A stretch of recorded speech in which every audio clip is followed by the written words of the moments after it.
আমাদের মধ্যে কিছু ভাই আমরা আছি যারা নিজেদেরকে বদলাবার চেষ্টা করছি কিন্তু পাচ্ছি না। আমরা ওয়াজ শুনছি, আমরা মোবাইলে, ইন্টারনেটে বা ইউটিউবে, হোয়াটসঅ্যাপে এবং ফেসবুকে আমরা অনেক কিছু ভালো ভালো কথা জানছি, টিপস জানছি, কিন্তু সেটাকে আমলে পরিণত করতে পারছি না। বাস্তবে সেটাকে আমরা খাটাতে পারছি না। আমরা কিভাবে খাটাবো?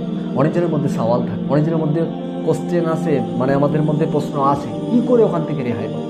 অবশ্যই এর সলিউশন আছে, এর সাজেশন আছে। আল্লাহ রাব্বুল আলামিন বলেছেন, ইন্নাল্লাহ, নিশ্চয়ই আমি আল্লাহ পাক, লা ইউগাইয়িরু মা বিকওমি, আমি পরিবর্তন করি না ওই কওমকে, ওই জাতিকে, হাত্তা ইউগাইয়িরু মা বিআনফুসিহিম, যতক্ষণ না সে নিজে থেকে বদলাবার চেষ্টা করবে। আমি যখন নিজে থেকে বদলাবার চেষ্টা করব, তখন অবশ্যই আমার মধ্যে যে কোনো জিনিস বদলে যাবে।